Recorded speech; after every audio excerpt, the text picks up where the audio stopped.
So I have the distinct honor of having been invited today by the Center for Public Leadership and Dario and Andy Zalecki, who's here somewhere, and there's Andy there, and all of my other colleagues from the program to be with all of you, the future leaders of the world, not just America. And I am so pleased to be with you here this afternoon, and even more impressed to be joined by three leaders who you are going to get to know in just a couple of minutes. I will ask them each to briefly introduce themselves, but I just want to tell you their names. And we just actually met a few minutes ago, except for Alejandra and I, who have known each other for a few years. So with that, let me just begin. We're going to be talking about our personal stories and Latina leaders who are also leaders for Latinos. So it's a twofer that you get this afternoon. So first we have Alejandra Martinez, who is the Assistant Dean for Enrollment Services here at Harvard's Kennedy School. And she has the tremendous responsibility of traveling around the world and recruiting students to come and be a part of the Kennedy School program, both the 2-year program and the 1-year program. And so she's got a tremendous responsibility. We're very proud of her and the accomplishments that she achieves on behalf of the Kennedy School. So Alejandra is immediately to my left, and next to her is Amanda Fernandez, who is responsible for Teach for America's diversity and inclusiveness goals. I think, if I remember correctly, Teach for America is on its 20th year, just about. And for just a brief commercial on Teach for America, TFA, as we also call it, they work with students from all across the country, and I think they also now do around the world, and work with students who come from universities like Harvard and Princeton and Yale and others across the country. And after they complete their bachelor's degree, they go and they compete. There are thousands of applications for these postings. 50,000 applications. Exactly, and so we're fortunate that we have Latino students who are selected among that group of teachers who work for 2 years in different settings of either urban or rural across the country, and to inspire them, to inspire young people to pursue their educational goals. So we're very happy and proud to have Amanda on that team. And then we have at the end, Maida Frego, who has just informed me that she has a new position. She previously was a senior counsel in the law function of Chevron Corporation's global downstream and Latin America and Caribbean regional unit. That she just told me that she has a new position now based out of Houston. She was previously in Florida. Now she's in charge of Chevron's Africa and Latin America Exploration and Production Company, which is an upstream function. So a Latina constantly working upstream. Can you believe that? She's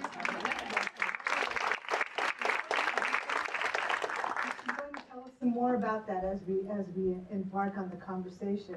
So with that brief introduction of each of our panelists, let me turn to each of them and ask them the very simple question. Tell us how you got to where you are today. Why don't we start with you? Simple, but maybe not. Not at all.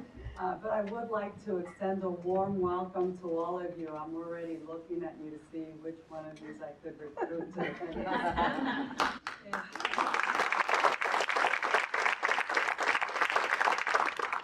It is a real honor for me to meet you all here today. So many Latinos in one room. I got here quite accidentally, as a matter of fact. I'm a New York City girl, born and raised in New York. And I started my career in the private sector at Merrill Lynch on Wall Street, where I worked with executive customer service there. And subsequently, I moved to Boston, and I moved to Merrill Lynch here also in Boston. But it was a very different experience once I was in that fast pace of Wall Street, and this was like a smaller office, so that wasn't going to work for me.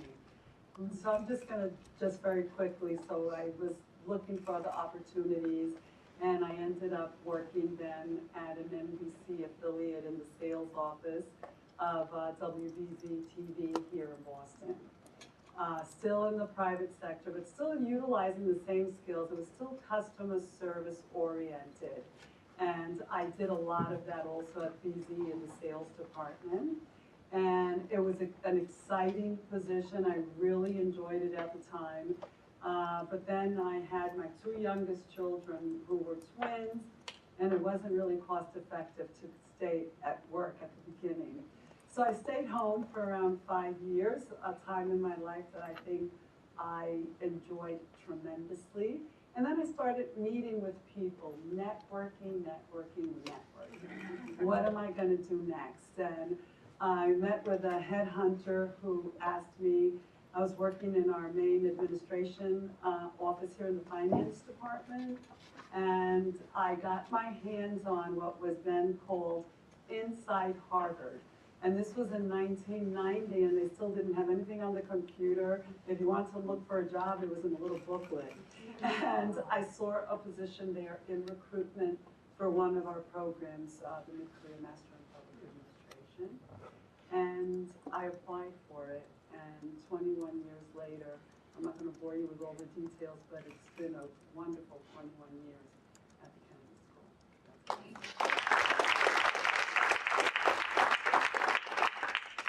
So Amanda, let us in on the secret of how you got to be at The TFA. secret, the circuitous path. There's never a direct path to what you think you'll end up doing in your life. I won't start from the day I was born, I promise you, that's too far back. But as far as career goes, I didn't really know what I wanted to do. I didn't go to a Harvard or a Yale for my undergraduate degree. I didn't really know what talents I had. I grew up in a small town in Illinois. The only thing I knew is I wanted to get out. And I knew there was something more for me. I wasn't sure what it was. The first job that I had out of college, I sold radar detectors. Those still don't exist anymore. So radar detectors, it was a job. I made $17,000 a year, and I still was able to have my own apartment and exist back then. So from there, what I didn't realize was I had a talent that, again, I was unaware of, which is basically presentation skills and customer service and the ability to interact with others and enjoy that and get to know people. I would say that sort of the tipping point for me was I applied for a job that was in the newspaper for Deloitte Consulting in Chicago. And that was as a training consultant. And so that really launched my journey, both the good and the bad, in that I was in a very competitive environment of people that I never would have thought I could compete with or work with and sort of be at the table with. But I was able to leverage the skill set that I had and be very successful in my job at Deloitte Consulting. I found out that there was this diversity initiative going on at Deloitte. I was really interested in equity. I believe that organizations should be a meritocracy, and you should succeed based on your merits and be advanced based on your merits.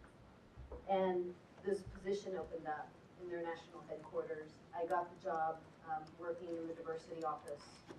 And from there, that's sort of where the path took me. So I vacillated between diversity roles and also client service, where I worked on human resource issues with organizations. And still sort of diversity sort of was really in my heart, and this whole notion of equity. And from there, I spent 7 years at Deloitte in various capacities. And I also served in a couple of organizations leading diversity initiatives for large divisions of organizations. And then most recently, sort of what got me to Teach for America was I worked for a consulting firm called the Bridgespan Group, which is basically here founded in Boston. And this is a group of strategy consultants who work for nonprofit organizations on business cases. I didn't understand the depth of the issue of educational inequity for Latinos until I worked there. I worked on a project with National Council of La Raza. I started getting into the data. I saw that kids, African American kids and Latino kids, were extremely disadvantaged in our nation. I got mad. I didn't understand. I hadn't been exposed to this issue before. So that really just sort of opened my eyes to wanting to give back. I'd done enough for myself. I realized I don't want the corner office to be a partner at XYZ organization. I want to be doing something for the community. So that led me to Teach for America, where there was an open position for heading up Latino initiatives. So I specifically focus on our Latino initiatives for Teach for America. And that's where I'm at today. I have the pleasure of interacting with our leadership team on a frequent basis. I have to tell you, the 2 interviews I had with our CEO, Wendy Kopp, were probably the most scary in that I wasn't sure what to expect, but also I think some of the most enlightening times that I've experienced. So that'll be something I'll carry throughout as a theme as we talk today. Sorry if I spoke too much. Go ahead.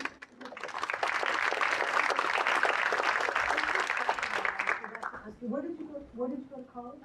So I went to Western Illinois University. My father was a professor there, and my mother worked in the kitchen of one of the dorms. So I sort of lived in 2 virtual worlds, or different worlds. And I got my master's degree while I was working full-time at Deloitte at Fordham University in New York. And so Maida, you recently transferred, or are you in the middle of transferring to Houston? No, I'm fully in. You're in Houston. September. Okay, so tell us a little bit about how you got to where you are today. And one thing that Amanda mentioned, maybe you could mention on your behalf, is what your parents' roles were as you were growing up. Did they work? Or was your mom? Okay, before that. Well, I was born and raised in New York City, and my mother is from Puerto Rico, and my father is from Cuba, and they both met in New York City. My mother went to New York many more years with my dad in 1949. My father left in 61, and so he was one of the, I guess, first boat refugees in that wave in the 60s. He left with some friends randomly, got picked up by the Coast Guard, was detained for a little while in Miami. There was nothing going on in Miami at that time except a lot of retirees on little lawn chairs in Miami Beach.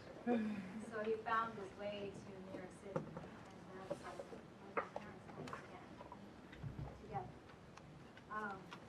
Growing up in New York for me was wonderful. I knew no other world but New York, and I sort of learned of other places. I wanted to college. I had this attitude that New York is the center of the universe. I'm glad I don't have that attitude anymore. But it is a wonderful city, and those of you who are not from there, I encourage you to at least visit it. I did have the good fortune to have parents that believed in education because they did not have that opportunity. Neither one of them made it through elementary school. And so when my mother came from Puerto Rico, she lived with an aunt of hers and started working in the garment industry, which was very big back then. And by the way, she just turned 84 on Monday. So she's still kicking and telling people what to do. And my dad also didn't have an education. He was the one of 9 children. My grandparents were Spanish immigrants from Galicia, Spain. And I never met them. I never had the good fortune to meet them. But I understand that they didn't really know how to read or write. And my grandfather worked in sugarcane business. I'm not quite sure what he did. And my grandmother just had children, lots of them. So that was her, I guess, her journey, raising these children. And my father was the first one to leave, and never saw his family again. It was very difficult for him. But anyway, he was a bus driver in Cuba, and he still has many fond memories of those times. And in New York City, he was I don't know if you know this term, super. He was a superintendent of a building, and that's how I grew up. We were all sort of part of the family business. If somebody came knocking on the door looking for the super, if I was there, I'd open the door, take a message, what do you want, what do you need, whatever. It's kind of annoying sometimes, but it was part of what we had to do. And I'm an only child, by the way. My parents are older, so they met older. So anyway, going back to the foundation of education, My mother always said, I can't leave you a trust fund, I don't have any money, but I can give you, the sense of an education. You have to be educated. That is your ticket out of the ghetto, out of the poverty. I mean, I grew up in the street where you saw drug dealers and shot. It wasn't as bad as other places, but it wasn't great. So for her, she said, all I can do is education. So I loved to study. I was passionate about studying and made it through. And I think I was one of the fortunate ones because I saw a lot of kids in my neighborhood that didn't make it. And unfortunately, many of those are not with us today because of the life path they chose or the lack of mentors in their lives. I had the good fortune to have people come into my life who were great mentors and keep me sort of on the straight and narrow. And so I went to Yale, and there I majored in history. And with a history degree, of course, you have to think of the next level of school because unless you become a professor or something. And I was always drawn to law school because as a young child, I was a translator for my family. My folks didn't speak English very well. Again, the same with the family business of taking messages for them of the residents. I was a translator, so at a very young age, I was filling out documents, speaking from my mother at different offices, fighting with people. You got to give us this, you got to give us that. You try to spur us over here, can't do that.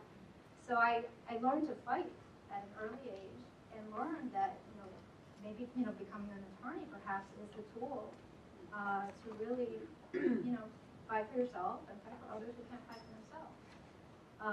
So I wasn't quite sure in college that I wanted to be an attorney. I had this idea that I wanted to be an engineer, which was sort of a different path I was pursuing, but quickly turned to learning and building on those skill sets that would take me to law school. And so that's the background. And sorry, it was a little long, but getting to Chevron, I was in private practice for many years. And in part, really, I had to pay off my school loans. I had tons of them. But I was like, well, this is what you have to do to get that degree and get that education. So I went to work in New York City law firms in the Wall Street area, billing tons and tons of hours so you can make a bunch of money. And at some point, I got a little tired of that and then decided, well, family is important. My parents are getting ready to retire and move to Miami. So I went with them to make sure that their transition would be great and be fine. And I didn't think I would stay. I thought I would probably go back to New York and spend a few years or something like that stuff. But I stayed. I learned to embrace Miami. I love Miami. And the reason I love Miami is because you're not a minority there. At least I wasn't. Because I'm Hispanic, Latino. Like, wow, it's great. I don't have to blend in. And everybody looks like me. So I loved living in such an international Latino city like Miami. And now I'm learning about Houston. I've been there for 9 months. So the transition from private practice to Chevron was sort of actually very random. I was getting a little antsy at my job. I was getting a little bored, I guess. I had grown there as much as I could grow. And the internet. We didn't have internet when I was in college. There wasn't no internet and information that you can receive in 2 seconds. I found this job in Chevron that fit all the things I wanted to do that I was interested in. Latin America, international law, and the oil and gas was kind of like, well, I can learn that. That's good to know. And here I am now, 5 years later, in a completely different area. I started in the downstream. And downstream is the side of the business where you retail, where you sell the final product, the gasoline, and all of the other products like it. But now I've shifted into the upstream, and it's very exciting. This is where you go find the oil. So it's very Texas and very cowboy and all that kind of stuff. It's like, go hunt, look for that oil. And what are you going to do? What deal are you going to cut to find it? And it's very exciting. I'm learning a lot, and also learning about building partnerships in those countries where you do business, where you do go find that oil. How do you help those communities as well? with their resource. Because we as a company understand that it is their resource, and we're helping them develop. So that's where I ended up at Chevron. It's just kind of, well, one day something pops up on your screen, you think you pursue it, and it was meant for you somehow. It's an interesting point that she just made, and I think as each of our panelists have made, that they didn't wake up when they were 21 years old with a degree and decide, I'm going to be in 20 years in this position. This is what I'm working toward. That's not what happened. They went this way to get to where they are. She saw a job posting on a document, and she heard something from having informed herself about education issues. And then you mentioned a mentor. You mentioned a very key phrase in your comments about you were at the table with people that you didn't think you belonged with. You talked about networking. So I want to pick up on those three concepts and maybe talk about how in your lives or in your careers, what was the one moment or maybe the one person that changed the course that ultimately led to where you are today? Noelia, do you mind if I interrupt? Sure. We didn't hear quite enough of your personal story, which I know is amazing, despite Jenna's excellent introduction. Can we just hear a little more about Well, the only thing you need to know is that, and Jenna asked me about this morning when she was reading about my bio. She says, you know, I saw all of these things that you've done in your career, but I didn't read anything about your personal life. And I thought, great, she had to mention one area where I'm a failure. I've never been married, no children, but I am taking applications. So if any of you have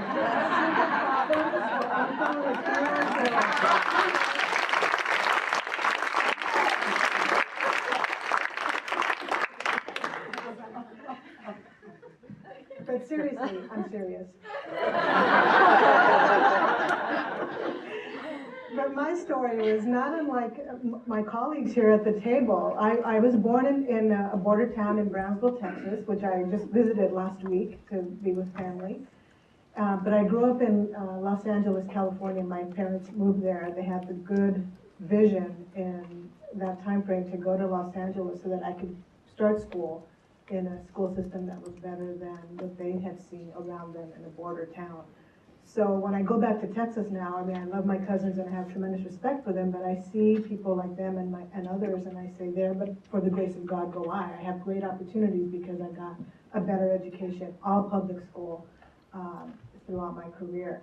So, you know, second generation U.S. citizen, but like, was it Amanda who was saying that your parents didn't speak English, or was it Maida? You were saying that.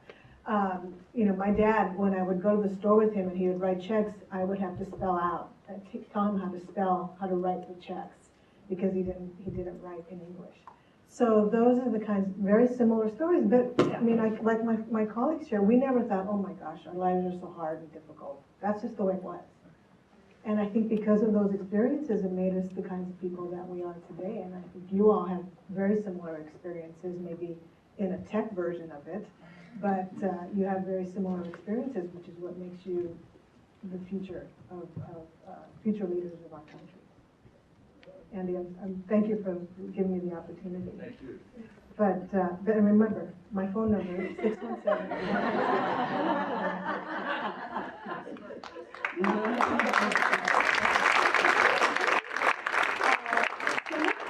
Let's talk a little bit about what was it, that moment or that person that really changed the trajectory of your career or even your life. It could be, you know, one simple thing or something profound that. I'll talk a little bit about initially, earlier on in life, when I was right before college. My parents did not finish high school. As a matter of fact, well, my father was from Puerto Rico and my mother from the Dominican Republic. And in order to advance the family and give them an opportunity for education, it was my mother's mother who came to the Dominican Republic and left all her children behind to open the door for all of the other cousins. So that nuclear family suffered more, but the rest of the family all have advanced degrees. So they were not educated, but also really were supportive of where I was going. And I had a mentor early on in life working at the neighborhood church. it was someone who used to come into the church and develop programs for the teenagers. And we had a really strong sense of community because everyone was, you know, Catholic, primarily Latinos, but it was kind of like a melting pot because I came from the Lower East Side where you had every ethnicity you can think of. Anyway, it was this person, he was in law school when he was working there, and I was extremely hungry for knowledge. And he picked up on it, and I used to see him every day, and he would brief his cases and tell me about all of his experience as a lawyer, and also worked with me in bringing me this book, 1,001 Ways to Increase Your Vocabulary. And to this day, I know I remember the root of words, and it really influenced me going forward. So that was, I think, the initial impact on my life, because he basically got the college applications and said, you're applying, you know, to go away to school. And then later on in my career, when I mentioned some of the other things that I was doing, they were fun and exciting for a while, but I didn't get the intrinsic rewards. You know, they were more superficial. But at the time, you know, you're young and you're not quite realizing that a lot of the fun that I was having and what I thought, you know, as rewarding experiences really weren't when you started to strip the layers away. So coming across the Kennedy School the very first day when I told you this for me was a pivotal moment, because I walked in probably during the summer like this where our mid-careers are beginning their first day of class for the year.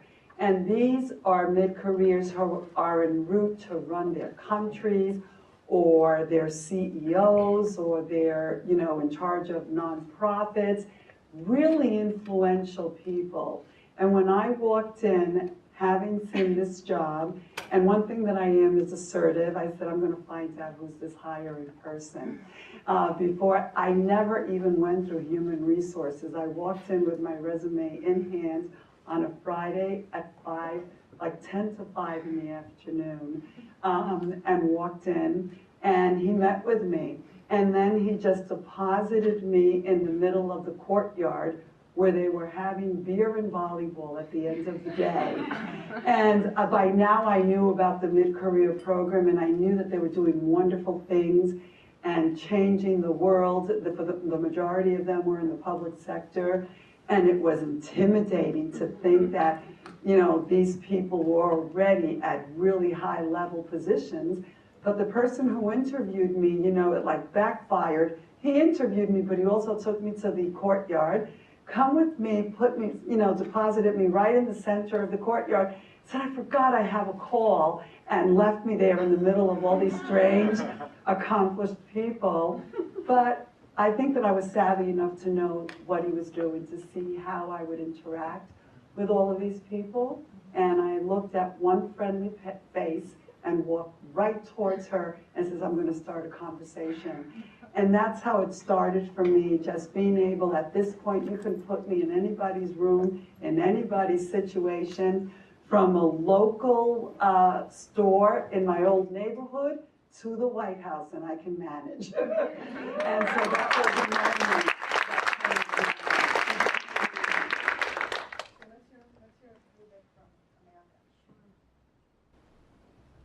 So my path was a little bit different.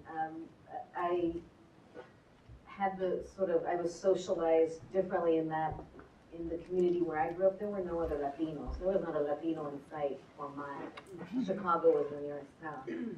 So my parents also made a decision to, you know, we grew up in Illinois in a small town, and the goal was to ensure that we were assimilated, which I still kind of question. You know, I toggle back and forth whether that's the right thing completely. Because I realized that Latina identity of mine has been wanting to come out, and it's come out, you know, in spades in the last several years. But I was socialized to integrate, to sort of be quiet, don't ask too many questions. My mother was a little bit shy. Both my parents also, though, in that environment, always were in a defensive posture because they had to fight for everything. And so I kind of grew up with a little bit of feistiness and drive to change things that weren't right.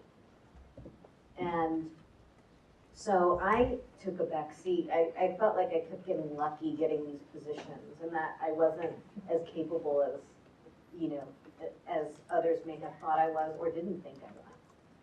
And so I was always in this posture of I have to always prove myself. I can't just be who I am and do a good job. This person will remain forever in my heart. And, you know, I still have about 30 years or more of work left in, you know, professional career life. And so I've still got a lot left to do. But this person was my manager at Deloitte.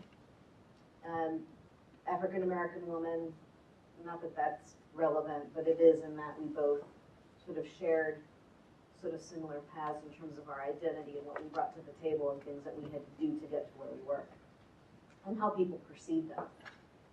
She is the one person, Robin McLeod, who believed in me, who thought I was smart, who put me in positions where I was at the age of 25, 26, 27, presenting at national conferences. I was interfacing with our CEO, with our head of human resources. I was at the table. I had speaking roles. And I only got that because she believed in me. And so therefore that started the belief from others that I had the capability to be successful in a very competitive consulting environment. And that's where I started getting confidence. That I didn't have to, you know, that I could have that seat at the table and that I would have that seat at the table. And so she will forever remain that person who opened my professional eyes. The other person is Jerry Eckhart Queenan, who was at the Bridgespan Group.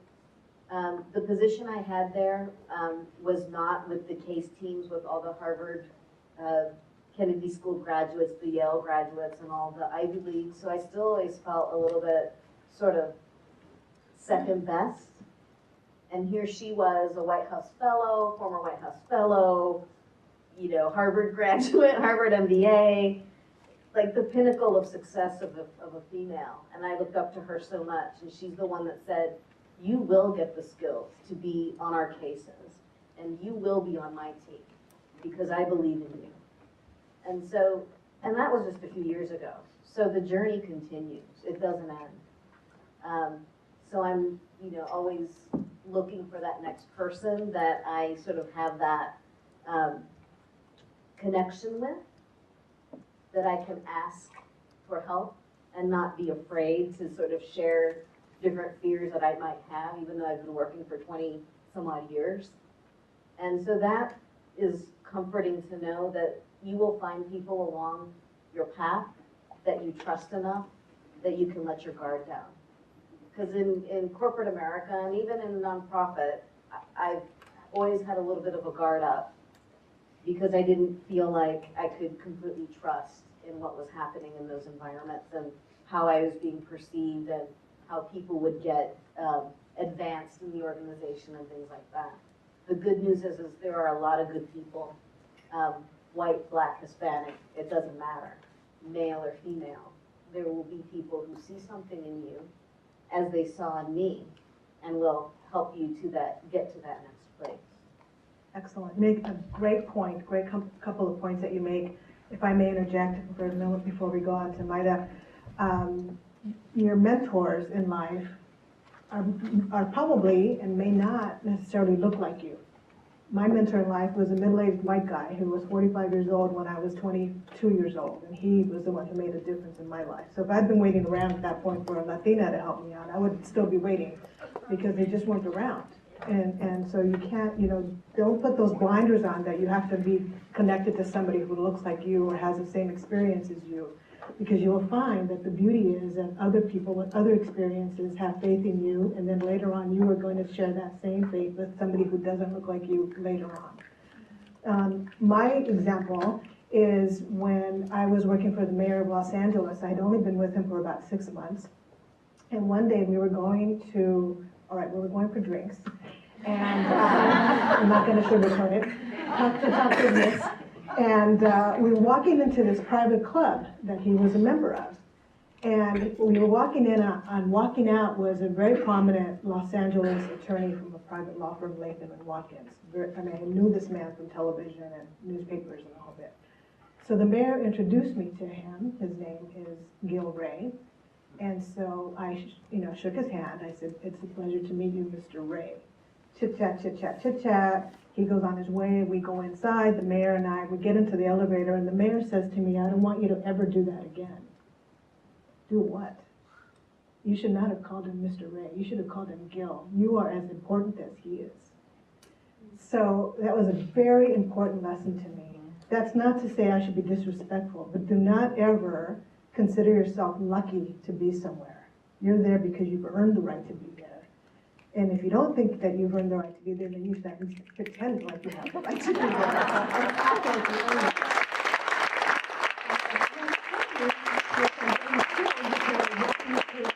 From this moment on, sure, there's a place where you call somebody President Bush or Mr. Bush, but you don't call him George. But when you're in private, if they give you, just remember, it's the way you conduct yourself, because if you conduct yourself with confidence, that gives them the feeling that they made the right decision in hiring you or selecting you, because you have that confidence about yourself. So I'm sorry. Let me go on to your story. That's wonderful. Thank you.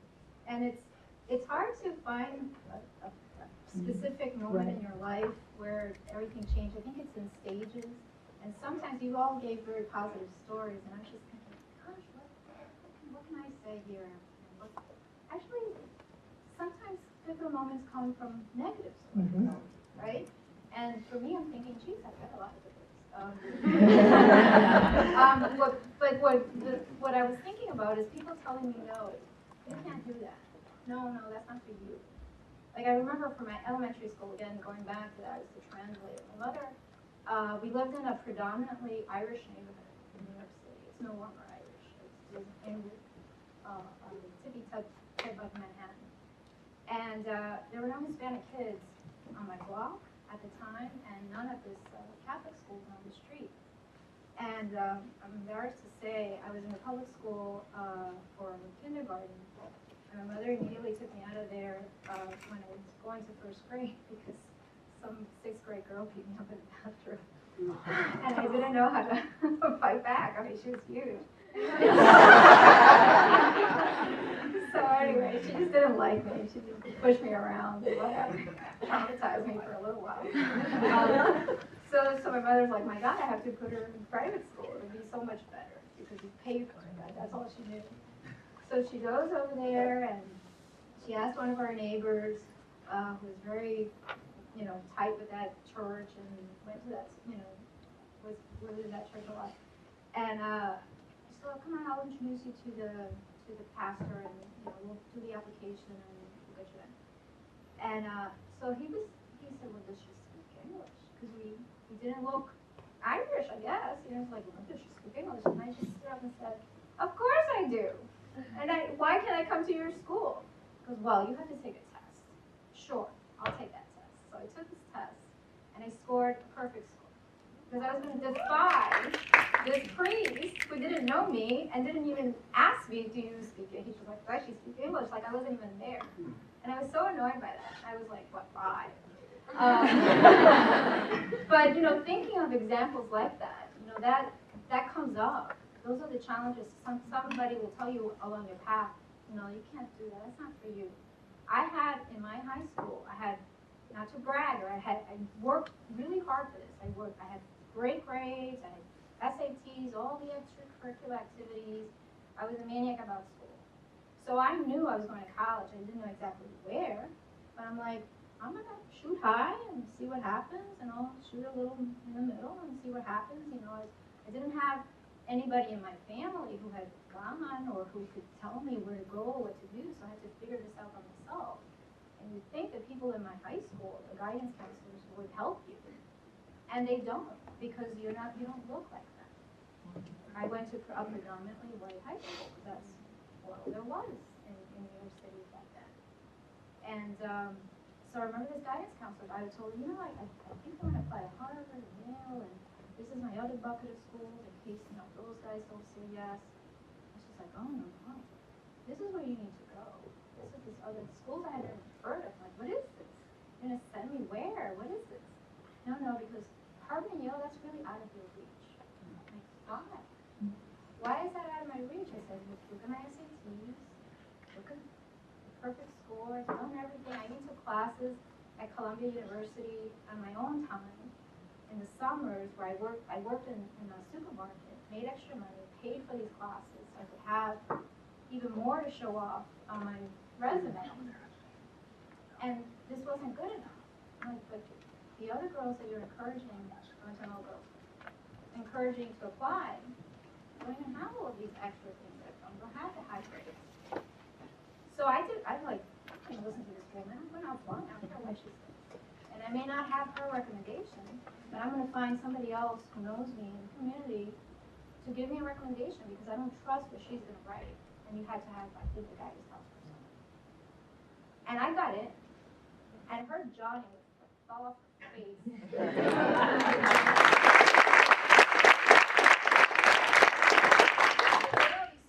I guess they send the counselors, you know, notices first before you get your letter. And she's like, oh, so I see you made it. I'm like, yeah. So, you know, again, with the same theme, like, don't let people ever tell you no. And that could be your pivotal moment. Maybe it's out of defiance, but it's really having the confidence in yourself that if you've worked hard towards something, you don't need somebody necessarily to tell you you can do this. You have trust yourself that you can do it. And you will do it. And I know my limitations. You know, I'm not gonna, come up with a cure to cancer tomorrow, because that's not the trajectory I chose. But I can do so many things with the skill sets that I know I have, and nobody can tell me, no, you can't do that. That's not me. So now, even when I tell people what I do, like, really, you're an international lawyer. Oil and gas, really, you? Why not? I'm smart, and I work hard. Why not? And I'm going to do it, and I keep doing it. And all those no's, you got to, just turn them into yeses for yourself.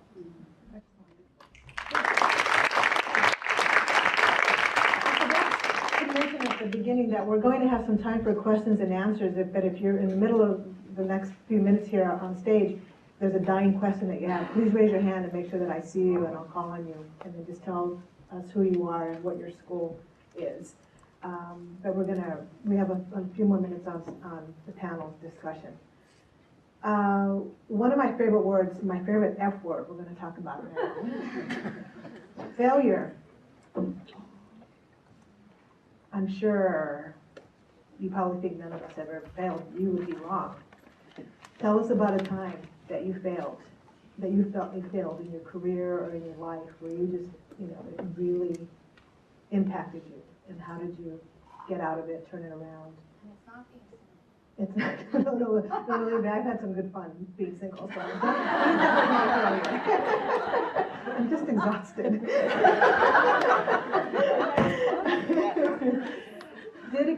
Did that experience keep you from trying again? Or some people are just impacted by failure so much that they become paralyzed with fear to move forward. So tell us, let's start with you, Amanda. Give us an example where you failed in your career or some life experience where you just felt like, oh my gosh, what have I done? How hard does the failure bar Yeah, right.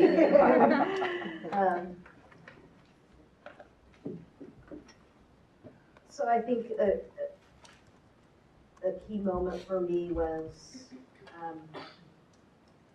while I was at Deloitte, and I sort of had this notion that I did not want to be a partner, but I still sort of envisioned sort of climbing the ladder in some capacity at this organization. And I was told often by the boss that I had at that point in time that I needed to look a certain way, I needed to dress a certain way. And I thought, this is from Ann Taylor, the Sue, what's wrong with this? You have to dress like in a Chanel suit or something. I didn't really understand that. So I was already sort of in this sort of, again, defensive posture. And the defensive posture, I think, spilled over into my work. And one thing that happened was I got a little bit too big for my britches, and I positioned myself to lead a big sort of 3-day workshop with executives from Venezuela who were integrating into our organization. My Spanish is relatively proficient, but it is not, it is not to be in a business context used proficiently. So I'm in Venezuela, and I'm supposed to conduct this session completely in Spanish. In front of a bunch of executives who were at least, probably the average 20 years older than me. It was a complete failure. I lost a ton of credibility because I put too much faith in my own ability that wasn't quite there. And I just learned a lot from that, in that be confident in what you can do, but also be confident in knowing what you can't do and what you haven't fully developed. And work toward developing those things that you need to continue to evolve. So that was a key failure for me professionally. Personally, I had kids a little bit later. I had 2 toddlers. After I had my kids, in the last few years, I have felt like I don't know how to do all this. And I have felt like a failure often because I can't give enough of me to all the things that are happening in my life. And so coming to terms with, here's where I can put extra emphasis now, here's where I can't do it. My kids will always come first. I don't care, I will drop everything for my children, as much as I know your parents are probably doing for you. And so for me, that's been really difficult, that transition, to sort of getting accustomed to not being able to give completely to something and feeling like you're only giving like 60, 70% to something. It's when you've been used to doing a lot more than that and 110%. So sort of feeling like you can still be successful given certain limitations that you have has also been very difficult to sort of overcome, but get back on your feet and say, I'm going to give as much as I can and do my best. That's what you got to keep doing. So those are sort of my 2 personal and professional examples. Really good examples, and an excellent phrase that you used is coming to terms.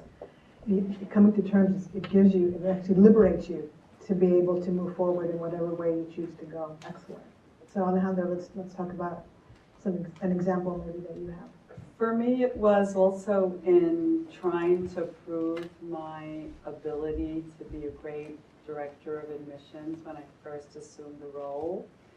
I was in the process of reviewing many of the different programs that we offer here and different fellowship programs. And I came across a program, a fellowship where I felt that they were not following all of the requirements for admission. That was what my thinking was. So I started, unraveling, the history of the fellowship and realized that it was a legitimate, former chair of a program who was no longer here that allowed special dispensation for a program that we had with a small country in Europe. And so they didn't have to do everything that everybody else did to apply to the school. So I think that I failed in that I tried to change it overnight instead of trying to build more of a relationship with the people who were administering this program. And I was so enthusiastic about showing, this has to be a transparent, process for everyone and equal for everyone. And I think that I moved too quickly without understanding all of the dynamics and the politics behind it. And we ended up losing that program. It was very small, but for me, very significant. And it wasn't that what I was trying to achieve was not the right thing, because I was 110% sure, as others were afterwards. But if I had built the partnership first and been a little bit more patient, the end results could have been different. So that has taught me to partner more with different stakeholders and to be patient, and sometimes, acknowledging that change does not happen overnight. And that was one time in my career where it was a lesson learned. Very good advice, the importance of building coalitions, or at least understanding what the others who have vested interest in what you're involved in think, or how they will react to what your decisions are. Let's hear a little bit about from your experience. Well, I think when I've had failures, and I've had many, as you move forward and the many things you try to do, is when you try to do too much and you don't know how to say no. And sometimes that comes with, as you get a little older, you have more confidence, and following on what you're saying, just knowing what your limits are. And I don't know if it's part of my background that you just say yes to everything and just do it and try to do it all, but then you end up doing something not very well. So it's knowing that, those boundaries, and that it's okay, you're not being selfish if you say no to certain things that you say, well, I don't have any interest in doing that, or I know I can't do it right now, I don't have the time, or I just don't have the skills to do that very well, and you can tell someone, I can direct you to somebody who might be able to help. So I think just being cognizant is, because we're all very, I'm sure all of you, like us, very ambitious academically, have career goals, and see yourself where you're going. And life's going to do this to you. You're going to go in many different directions, even though you may have a plan. And you have to learn to be adaptable as well. But knowing when to say no and take those breaks for yourself, to think through where you want to go when life starts slapping you around and moving you in different directions. Like, just take time for yourself, and that's when you don't do that, that's when you risk failure. Great. I know there are a couple of other areas that we want to talk about before we turn it over to questions. One is before the program started, we were kind of discussing a little bit about times that we were treated differently because we are women, because we're Latinas, because we're Latina women, any one of those. So I want to ask the panelists to address that, and then also address how Latinos treat each other. Getting some interesting reactions. I know you feel it, because we're all here and united and feeling together, but it's not always that way when you walk out the door. And so we've all experienced that. So why don't we start with you on that? Well, I'll start with the latter. I, having been born and raised in New York City, even looking at the panel, you see even physically how very different we are as Latinos. And, my parents are from my father's side. His mother, I think, there's no documentation, but it was said she was originally from Africa, very dark skinned. And on my mother's side, they were more European looking. And I find that my experience, not in New York, but when I came to Massachusetts, that I was more observant of even racism among Latinos. And so that I didn't feel the same support that I always felt with anyone who was Latino from in New York City. But I feel that over the years that I meet so many people from so many different backgrounds, Latinos from all over the world, that I feel in a very comfortable place now. But I don't know how it's created. It's not like I have an easy answer about how I dealt with it. But oftentimes I found myself at the beginning of my tenure here at the Kennedy School, because I don't have a Hispanic accent, more brown than some people just, she's not, I had one woman ask me, where did you get the name Martinez from? When I introduced myself, which showed ignorance on, you know, her part. But I do feel that that happens in certain areas. You know, I've heard it from other people where we're not as supportive of each other because we may look a little different or come from a little, a different, you know, place in the US. And like I said, I don't have a clear-cut answer, only that I know that it's an urgent problem to address.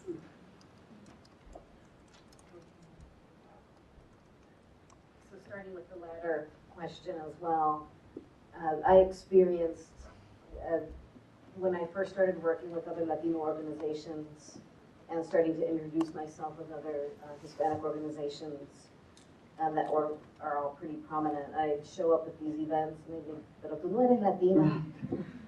And, you know, same with the skin color and this weird, which I didn't know. I have to admit naivety in this regard, that there's this hierarchy within the Latino community and how different nationalities perceive one another. I have to admit ignorance when I first started experiencing that. So I'd say, oh, yo soy cubana.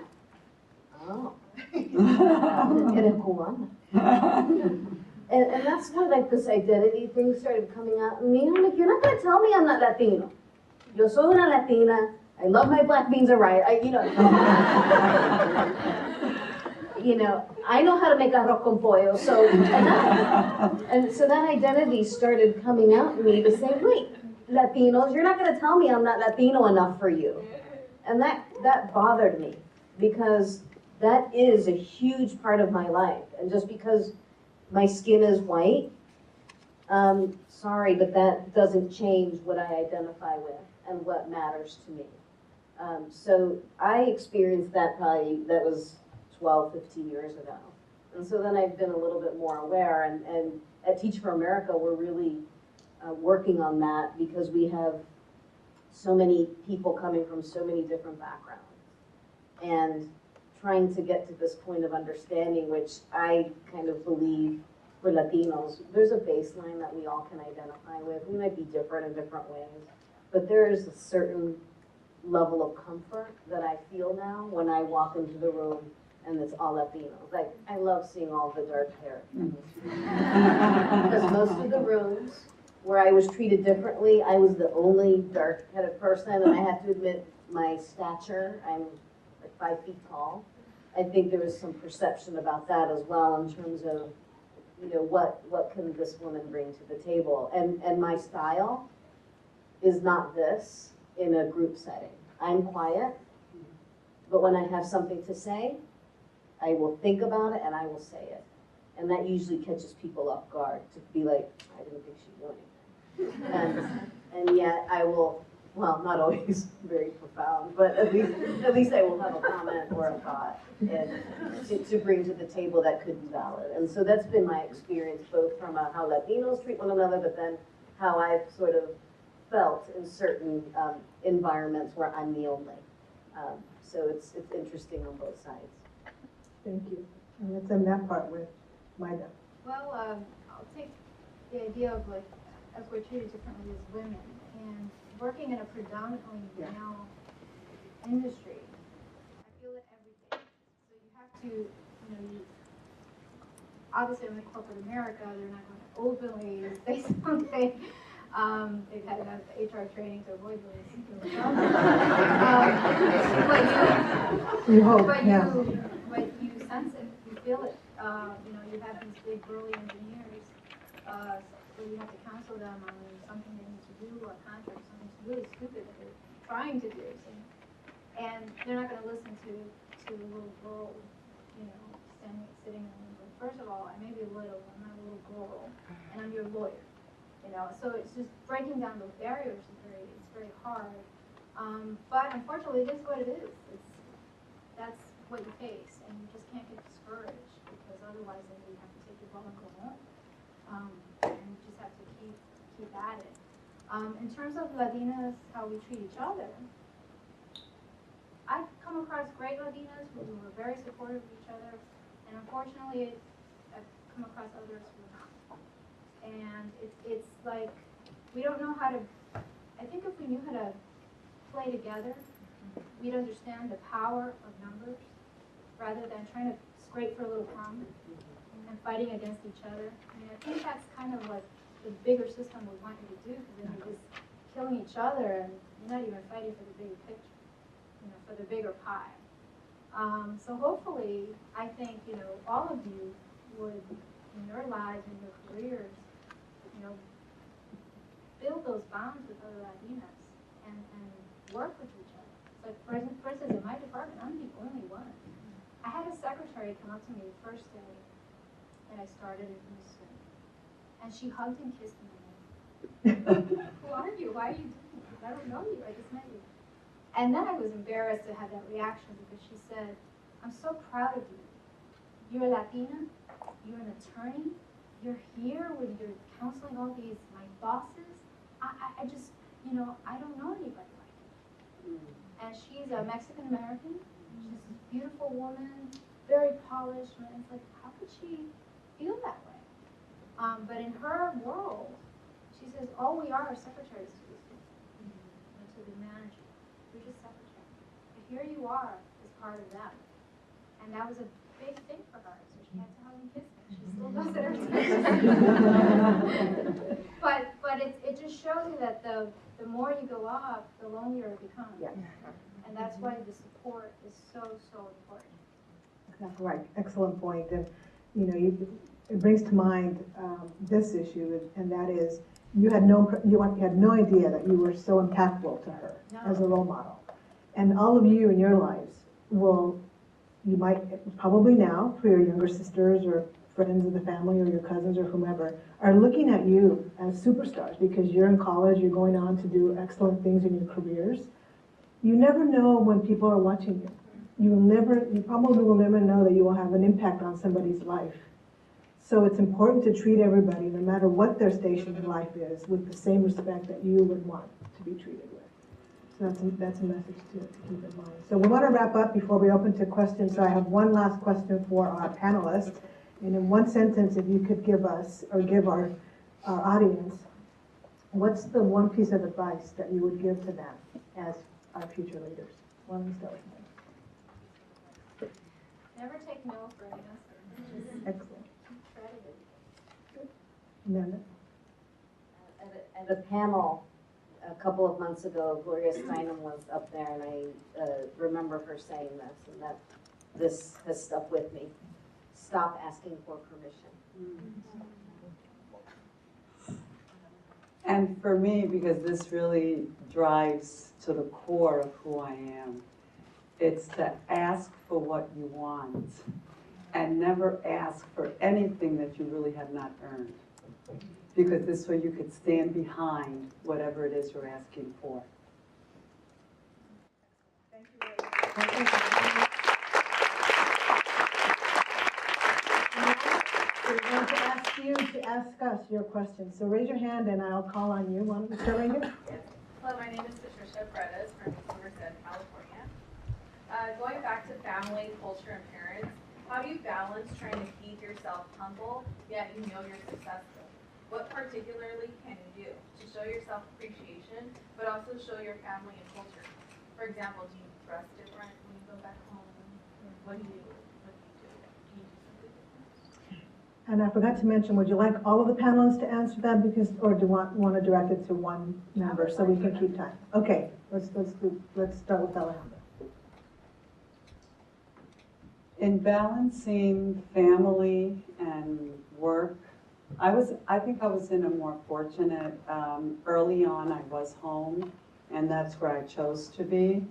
And I think it was you who said that your children are your most important. You have to balance by knowing some of the things that you have to do at work to remain successful. But when it has to do with family issues or events that really you're going to remain in your family's memory forevermore, there's not one simple formula. You should just have to remain aware of family needs And at the end of the day, as you know, my job is very important and working is important, but nothing is more important than your family and friends. And if you have, you know, good judgment, you'll know where to draw the boundaries. And as far as, you know, appearance and how I dress, doesn't really, no, I'm very confident that way. So whatever way I dress here or at home, there are no differences in appearance that would be visible to anybody. I'm kind of a what you see is what you get kind of person. I don't put on any airs when I'm in a casual environment or when I'm in a work environment. I'm really humbled to that because of the experiences that I've had. And actually, when I'm down in Miami visiting family, they dress a lot better than I do when I'm to go to the grocery store, right? It's like the earrings and the hair and the lipstick. So this is my uniform that I put on every once in a while. So I don't believe in being something different, regardless of what environment that I'm in. I mean, my mother still thinks that, and not that this is anything negative, but she's like, "Ay, qué lindo, you're working in, you know, in a nonprofit, and that's so nice." And, you know, I've tried to show her the book that the CEO wrote and this great organization that's amazing and all the things that they do, and she's like, "Oh, that's so nice." So they don't look at me as if they're proud of me. Clearly my family is proud of me for what I've done. And I've done a lot, you know, just on my own. So that's just my situation. Lipstick can help, but you know, it's all about what's in here. And Lina, why don't you wrap it up? I think that if you're, always remember where you came from. You'll always be sensitive when you go back and to share your experience, your career and professional experiences with your family and your old friends. Because you don't want to come off as like, se me fue el humo a la cabeza, qué creído.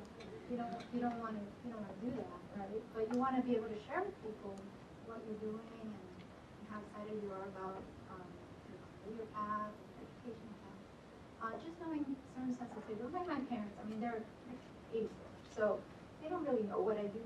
They're like, "Hey, Shawa, how you?" So when I try, to try to explain to them, like, "Oh, I'm working on this, production sharing contract, and we're trying to enter Liberia, and we're having all these issues," and they're like, "Oh, okay." But it's not to minimize their receiving that information. They just have to how you package it, and they're immensely proud of you. So that'll not change. All of my family is proud of me. And sometimes I joke with my family. I say, I should open my own law firm because all of you have legal questions all the time. I could just work doing that. So your family will always be proud of you. Will they always understand what you're doing and why you're doing it? Maybe not, but that's okay. Let's see, I'm going to go to a man now. I can't see your name. Oh, Carlos. Okay, Carlos. I'm from University. Well, when I first got here to this program, I looked around and I felt intimidated because it was just emails on orders. And now I see for even more. But I'm now full of motivation. As we can see, like now women are getting jobs that we never got before. One of our, for instance, in chemical engineering in the past, that would have never been believable. I feel that within time, women are going to reach to a point that it's no longer going to be a man's world. When that does happen, how do you think the nation or the world will be? Like, how much of a difference would it be? Great question. How different will the world be? Better. Yeah.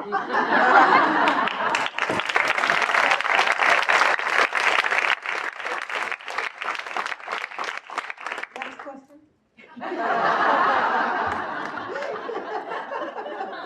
Okay, all right. We'll give you more. You want to take that one, Amanda? It's funny, I actually just read a Harvard Business School article that talked about sort of what makes for effective teams. And it's a study, I get it, but part of it was, the discussion was really about when there are just as many women as part of the teams, there is more of a sense of collaboration and more of a sense of working toward a shared vision and goal. I actually don't see it. I see women reaching parity with men in the workforce being a positive thing for everybody. I don't see that men will all of a sudden, disappear and not have a corner office. That's not going to happen. What I do think, though, is that there will be more of an appreciation for the skills and contributions in a more equal way than there has been before. Why don't we go to the next question from the audience? Wellington? Yes. My name's Wellington Palma, and I'm from UMass Boston. This question is for Maida. With all the recent discoveries in like oil in South America, do you think that that's an opportunity for us as young Latinos to sort of get involved and work more inside the business world and grow within that, and then maybe kind of use that to help our communities? Oh, absolutely. I think there's tremendous opportunity for Latinos in all aspects of oil and gas business because of all those discoveries in Latin America. One thing that we have an advantage, I think, that we can exploit are language skills, perhaps, and cultural skills. Not everybody knows how to do business in Latin America. And there are certain sensitivities and protocols, if you will, that we know, right? Because we grew up in that. And so I think there's a lot of opportunity if that's something of your interest, either as an attorney or just a business person getting into that field. It's a very exciting world for Latin America because I think it'll be transformational for many countries. And unfortunately, many countries in Latin America don't have good leaders that would trickle down that using that natural resource that they have to benefit the community, building schools, education, hospitals, the whole gamut of a great society. But that's where all of you can come in as well. You know, some of you could go back to, if you're all from the U.S. or if you have connections to Brazil and abroad and wherever, you can go back and really make an impact in those communities. Thank you very much. Good tip. Other questions? Yes. Ramirez, University of Houston. The idea, and you mentioned it earlier, is having old white guys as your hero. I found that in my field, and I guess within my life, that's really all I had, is old white guys. By the way, I studied poetry, so really, I find myself reading John Berryman and studying his craft. But then, as I got older and developed my own craft, I found myself leaning more towards Latino writers. So, however, I still had that doubt in the back of my mind that, greatness is greatness, respect, but also there's just needs that I have. So I kind of had like an inner conflict with that idea. So how does one resolve that, or do you not feel there should be no conflict at all with that? Good question. Who would like to take that? I like conflict. Just kidding. I'll take a stab at it. And I'll speak from my experience. About 20 years ago when I was working at Southern California Edison in just outside of Los Angeles, I worked in corporate communications, and there was a program, a corporate speakers bureau, and I pitched an idea to have a diversity component to the corporate communications efforts of the company. So Spanish language ad campaign, public relations campaign, also a number of Asian dialects. And as part of that, to have a speakers bureau that was made up of employees who were of different ethnic in different languages out in the community. So the vice president liked the idea and accepted it, and we implemented it. But he wanted me to be on the, forgot what it was called, like the Foreign Language Speakers Bureau. That wasn't it, but something like that. And he wanted me to be on that. And I said, no, I want to be on the general market speakers bureau, because I want to represent the company and want our customers and our business people to know that people who look like me represent Southern California Edison. So I could have, it was like a compliment he was paying me to go and be a part of this diversity speakers bureau, which was a great idea to have. But I thought it was equally important to listen to that conflict inside that said, to me, that just felt like not quite the compliment that it was.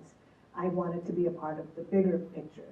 And so I think in all of our experiences, we've come across a situation where we have this inner conflict where I'm proud of my ethnicity and my culture, but I want to be with the big boys. And so, because it sends a different message when you're doing that. That doesn't mean you're ignoring your culture or your your family or your name. I mean, I'm proud that my last name has an EZ, but that it's not an either or. You can have both. And that's what I think we need to strive for. Thank you. Yeah, thank you. I hope that answers your question. Sylvia. My question is, I was at a panel this year with Harvard Undergraduate College Latinas, and they asked, what's an advice that you have for young girls? My question is a two-part, by the way.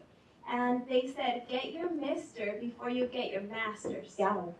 And that really, I didn't know how to take that advice, and not a huge conference, but a big conference full of women that were going to college and things like that. And so on that note, what do you think about that?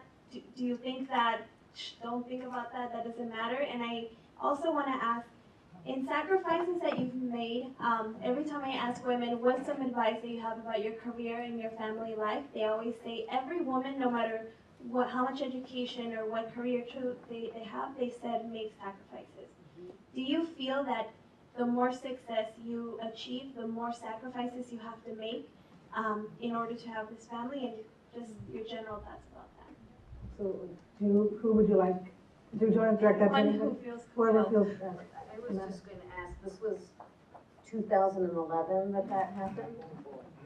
And where was I just have to It was a confirm? Latina Harvard undergraduate conference. Here? Yeah, this year, last semester. But it was Yeah, recent. it was Like like a funny like in this thing. century. It was like a funny thing, but it was kind of like the advice. So It used I to be think called they- an art day, the MRS degree, remember that? Right, exactly. I mean, to me, obviously, my view is going to be it's the opposite of that. Yeah. Take care of yourself first, because you can't, this is a very personal view that I have. I got married when I was 35 years old. I had to learn how to rely on myself first in order to be a good wife and mother. To my husband and my kids, well, good as we'll see how that's defined, but. So I strongly believe that is the best thing that ever happened to me. My mother prayed to St. Anthony every day from the time that I was 21 that I would find someone, and I did that. So yeah, find out who you are first and get on your feet first for men and women. As far as I'm concerned, that's all individual choice. So that's what I would say about that. As far as your question about sacrifices, it goes without saying that I think we all have made sacrifices. I don't think that anyone in life that's really trying to achieve something great, that it would come without sacrifices. Your job as an individual would be to determine if the sacrifices are worth it. But I can't imagine someone not having sacrifices in life and trying to attain a goal. I agree with that. I don't know that, though, that you sit down and say, okay, I'm going to sacrifice this so I can get that. Right. It doesn't, for me, I think you all agree, it doesn't work that way. I mean, you're aware of it, but as long as you're enjoying what you choose to do, and recognize that there are going to be other things that are not going to happen as a result of doing this. And we all know what my sacrifice was, right? We know that. What is it again? So, I mean, I want you to know, I don't feel I was a failure in that department. I never thought, oh, by the age of 30 or 35, I'm going to be married. I never thought that. I just felt like I was loving what I was doing in communications and then ultimately in the political sector. Loved it, loved it, loved it. Worked till midnight, 5 days a week, but never thought about it because I loved it. And then I found myself at my age, I never thought I'd be at this stage in my life and still be in a corporation of one. It's just the way it is. I believe, I'm going to have my happiness and have my happiness in other ways. And you will have your happiness in different ways. Your happiness now is different than what it's going to be like in 20 years. It's going to be a whole different set of values and rewards and circumstances. And it's not to look back and say, gosh, I regret that I didn't do that. But feel, I'm so happy that I did this. That's what I would wish for you. I think we have some time for a few more questions. Somebody will hopefully cut me off when we need to. The lady in blue, Hernandez, I can't see, Melissa from Houston. Okay. My question is what would you say to those who, and it's in regards to diversity recruitment, what would you say to those who think you got a certain position because you were Latina and not because you really had earned it?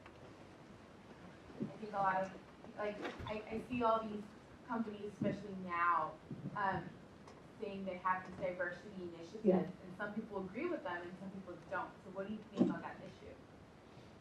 That's a good question. Alejandra, you want to start it? Because you have to deal with those issues in your I work. see, we right now at the Kennedy School have a huge push towards increasing the number of students from underrepresented groups, primarily right now Latinos, African Americans, and Native Americans.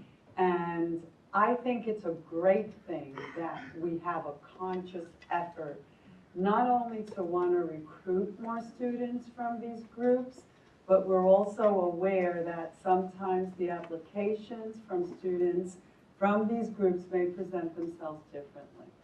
And I think it's a good thing. I am in a position, I have been director of admissions for a very long time. I myself, and my heart is in, wanting to help students from underrepresented groups. I don't want to admit anyone who cannot do the work.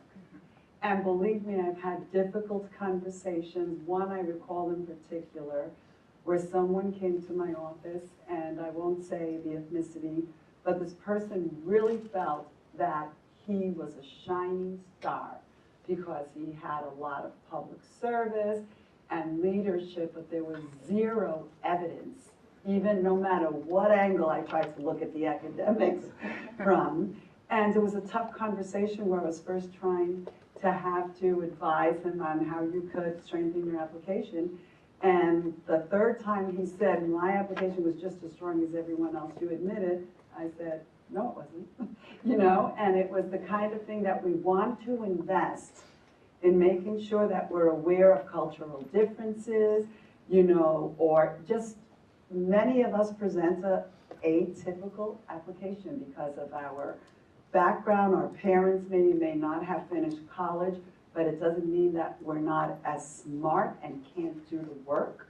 So that I fully support considering certain applicants just because they are Latino, African Americans, or Native Americans, as long as they could do the work. I wanted to ask any of you. I'm an art student, I'm a performing arts student, and I was wondering if you could give me any advice on how did you, especially you, Amanda, that went for history, right? Is that what you said? Sorry. How did you combine your love for history, your leadership abilities, and the desire to serve the community, and to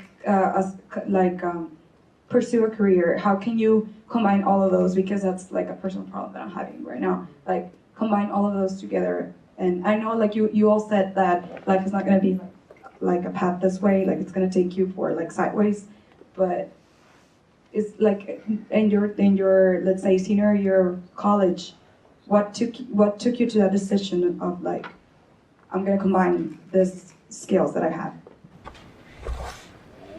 Well, I think what you have to look at are the real core skills that you love. So history aside, love to write, I love to research, I like to know every detail about everything. So that seemed to fit very well with being an attorney. And in my first days of my career, I was a litigator.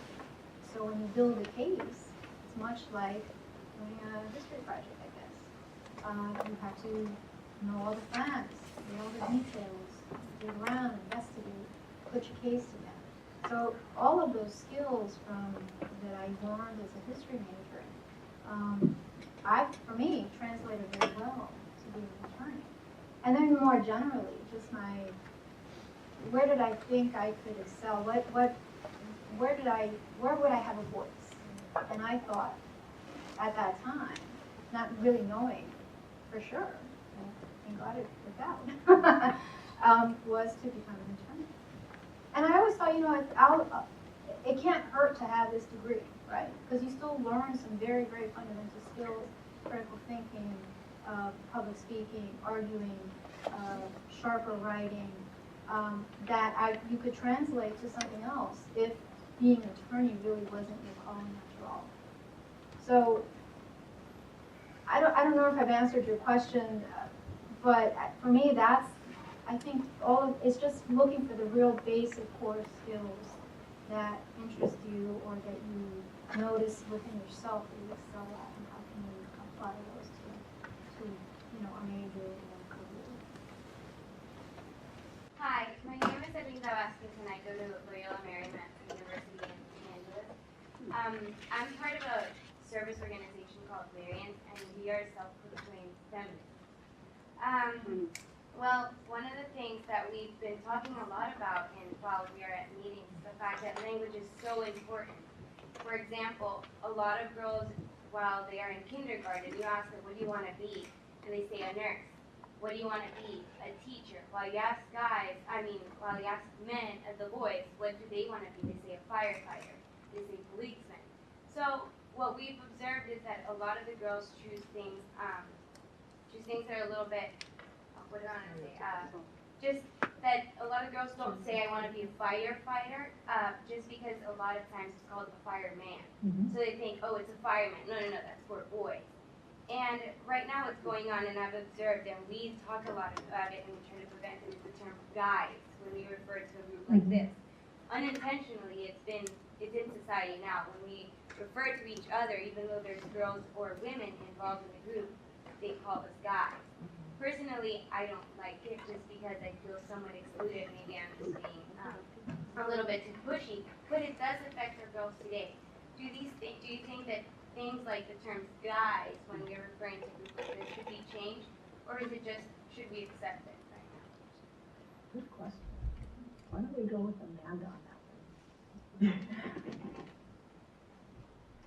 So I think it all starts with us here, and it's an individual type of response or way that we start being conscious about how we're addressing one another.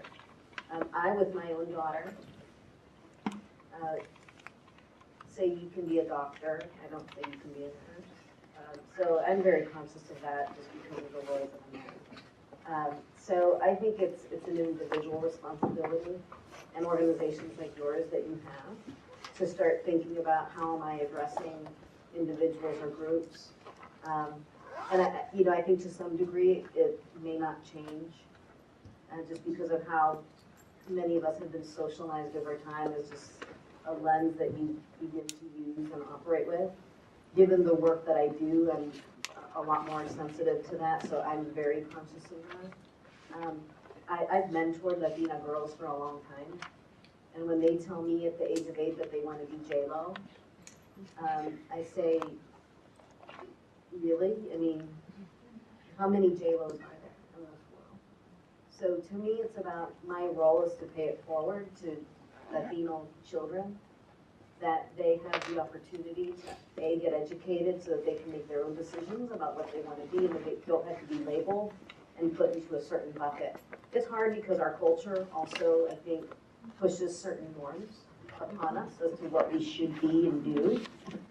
So it's going to take more work for your generation to buck that myth. And it takes all of us to be conscious in the way that we operate, is how I look at it. Well, finally, I'd just like to say, Maida Prego, Amanda Fernandez, and Alejandra Martinez, we all would like to thank you for sharing your wisdom with us.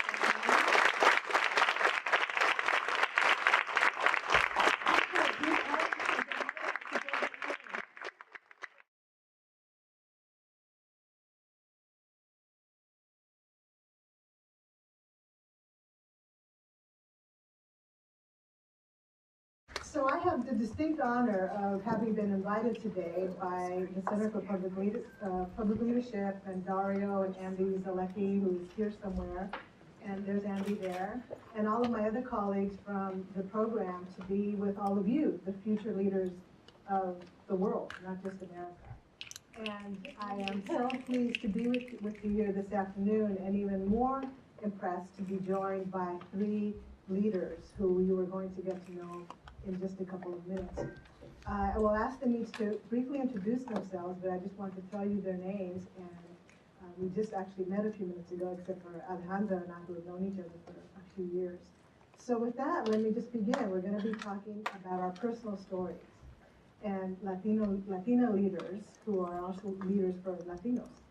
So it's a twofer that you get this afternoon. So first we have Alejandra Martinez, who is the Assistant Dean for Enrollment Services here at Harvard's Kennedy School.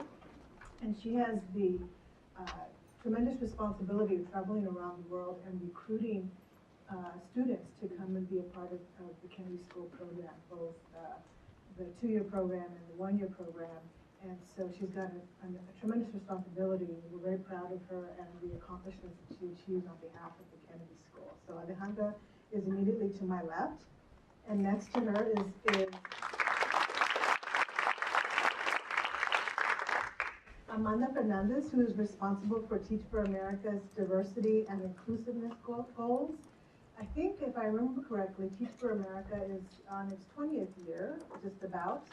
And for just a brief commercial on Teach for America, TFA as we also call it, they work with students from all across the country, and I think they also now do around the world, and work with students who come from universities like Harvard and Princeton and Yale and others across the country. And after they complete their bachelor's degree, they go and they compete. There are thousands of applications for these postings. 50,000 applications. Exactly, and so we're fortunate that we have Latino students who are selected among that group of teachers who work for 2 years in different settings of either urban or rural across the country, and to inspire them, to inspire young people to pursue their educational goals. So we're very happy and proud to have Amanda on that team.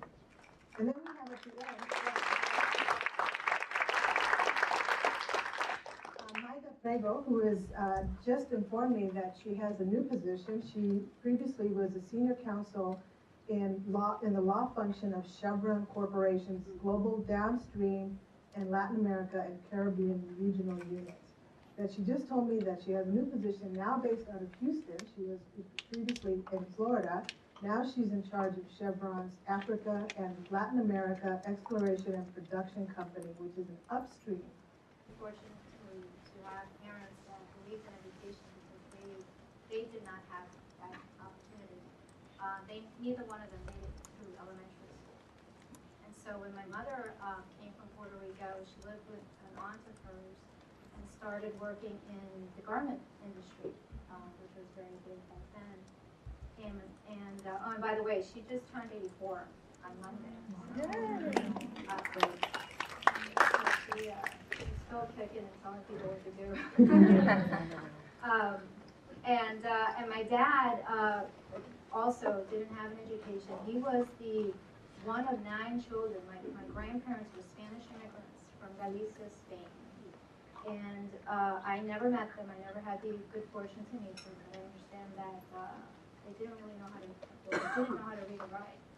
And my grandfather worked in sugarcane business. I'm not quite sure what he did. And my grandmother just had children, lots of them. So that was her, I guess, her journey, raising these children. And one of when my father was the first one to leave, and never saw his family again. It was very difficult for him. But anyway, he was a bus driver in Cuba, and he still has many fond memories of those times. And in New York City, he was I don't know if you know this term, super. He was a superintendent of a building, and that's how I grew up. We were all sort of part of the family business. If somebody came knocking on the door looking for the super, you know, if I was there, you know, I'd open the door, take a message, what do you want, what do you need, whatever. It's kind of annoying sometimes, but it was part of what we had to do.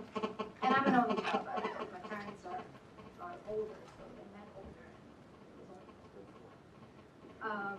So anyway, going back to the foundation of education, my mother always said, I can't leave you a trust fund, I don't have any money, but I can give you, the sense of an education. You have to be educated. That is your ticket out of the ghetto, out of the poverty. I mean, I grew up in the street where you saw drug dealers and it wasn't as bad as other places, but it wasn't great. So for her, she said, all I can do is education. So I loved to study. I was passionate about studying and made it through. And I think I was one of the fortunate ones because I saw a lot of kids in my neighborhood that didn't make it. And unfortunately, many of those are not with us today because of the life path they chose or the lack of mentors in their lives. I had the good fortune to have people come into my life who were great mentors and keep me sort of on the straight and narrow. And so I went to Yale, and there I majored in history. And with a history degree, of course, you have to path. There's never a direct path to what you think you'll end up doing in your life. I won't start from the day I was born, I promise you, that's too far back. But as far as career goes, I didn't really know what I wanted to do. I didn't go to a Harvard or Yale for my undergraduate degree. I didn't really know what talent I had. I grew up in a small town in Illinois. The only thing I knew is I wanted to get out. And I knew there was something more for me. I wasn't sure what it was. The first job that I had out of college, I sold radar detectors. Those still even exist anymore. So radar detectors, it was a job. I made $17,000 a year. And I still was able to have my own apartment and exist back then. So from there, what I didn't realize was I had a talent that, again, I was unaware of, which is basically presentation skills and customer service and the ability to interact with others and enjoy that and get to know people.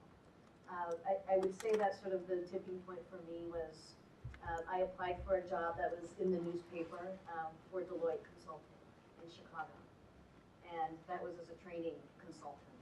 And so that really launched my journey, both the good and the bad, in that I was in a very competitive environment of people that I never would have thought I could compete with or work with and sort of be at the table with. But I was able to leverage the skill set that I had and be very successful in my job at Deloitte Consulting. I found out that there was this diversity initiative going on at Deloitte. I was really interested in equity. I believe that organizations should be a meritocracy and you should succeed based on your merits and be advanced based on your merits. And this position opened up in their national headquarters. I got the job working in the diversity office. And from there, that's sort of where the path took me. So I vacillated between diversity roles and also client service, where I worked on human resource issues with organizations, and still sort of diversity sort of was really in my heart, and this whole notion of equity. And from there, I spent 7 years at Deloitte in various capacities, and I also served in a couple of organizations leading diversity initiatives for large divisions of organizations. And then most recently, sort of what got me to Teach for America was I worked for a consulting firm called the Bridgespan Group. is basically here, founded in Boston. And this is a group of strategy consultants who work for nonprofit organizations on business cases. I didn't understand the depth of the issue of educational inequity for Latinos until I worked there. I worked on a project with function. So a Latina constantly working upstream. Can you believe that? She's going to tell us some more about that as we embark on the conversation. So with that brief introduction of each of our panelists, let me turn to each of them and ask them the very simple question. Tell us how you got to where you are today. Why don't we start with you? Simple, but maybe not. Not at all. But I would like to extend a warm welcome to all of you. I'm already looking at you to see which one of these I could recruit to.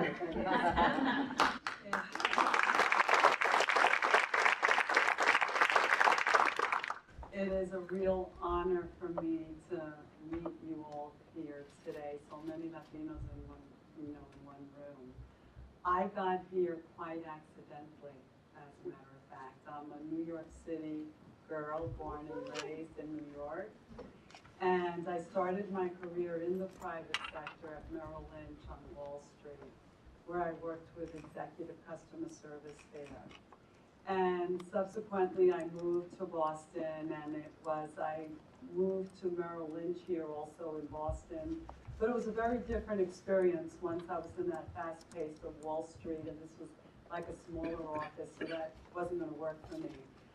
So I'm just going to, very quickly, so I was looking for other opportunities, and I ended up working then at an NBC affiliate in the sales office of WBZ-TV here in Boston. Still in the private sector, but still utilizing the same skills. It was still customer service oriented. And I did a lot of that also at BZ in the sales department. And it was an exciting position. I really enjoyed it at the time. But then I had my two youngest children who were twins, and it wasn't really cost effective to stay at work at the beginning. So I stayed home for around 5 years, a time in my life that I think I enjoyed tremendously. And then I started meeting with people, networking. What am I going to do next? And I met with a headhunter who asked me, I was working in our main administration office here in the finance department, and I got my hands on what was then called Inside Harvard. And this was in 1990, and they still didn't have anything on the computer. If you wanted to look for a job, it was in a little booklet. And I saw a position there in recruitment for one of our programs, the Nuclear Master in Public Administration. And I applied for it, and 21 years later, I'm not going to bore you with all the details, but it's been a wonderful 21 years at the Kennedy School.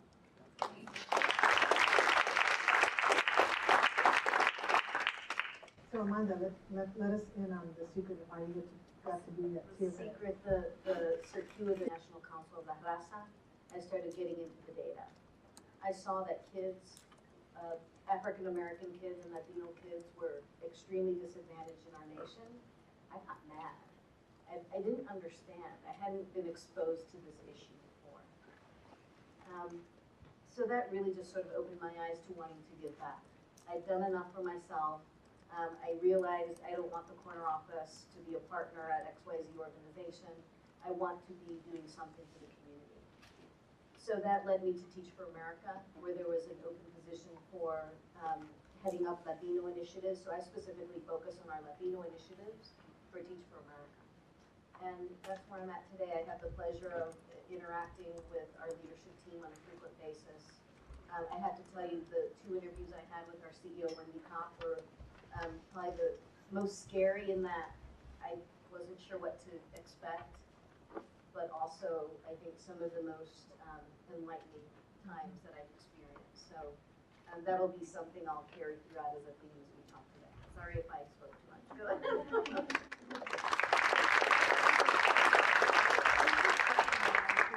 Where did you go to college? So I went to Western Illinois University. My father was a professor there, and my mother worked in the kitchen of one of the dorms. So I sort of lived in two virtual worlds, or different worlds. And I got my master's degree while I was working full-time at Deloitte at Fordham University in New York. And so Maida, you recently transferred, or are you in the middle of transferring to Houston? No, I'm fully in. You're in Houston, okay. September. Okay, so tell us a little bit about how you got to where you are today, and one thing that Amanda mentioned, that maybe you could mention on your behalf, is what your parents' roles were as you were growing up. Did they work, or was your mom? Okay, further. Well, I was born and raised in New York City, and my mother is from Puerto Rico, and my father is from Cuba, and they both met in New York City. My mother went to New York many more years with my dad in 1949. My father left in 61. And so he was one of the, I guess, first boat refugees in that wave in the 60s. He left with some friends randomly, got picked up by the Coast Guard, was detained for a little while in Miami. There was nothing going on in Miami at that time except a lot of retirees, little lawn chairs in Miami Beach. So he found his way to New York City, and that's how my parents met again, together. Growing up in New York for me was wonderful. I knew no other world but New York, and I sort of learned of other places. And when I went to college, I had this attitude that New York was the center of the universe. I'm glad I don't have that attitude anymore. But it is a wonderful city, and those of you who are not from there, I encourage you to at least visit it in person. I did have a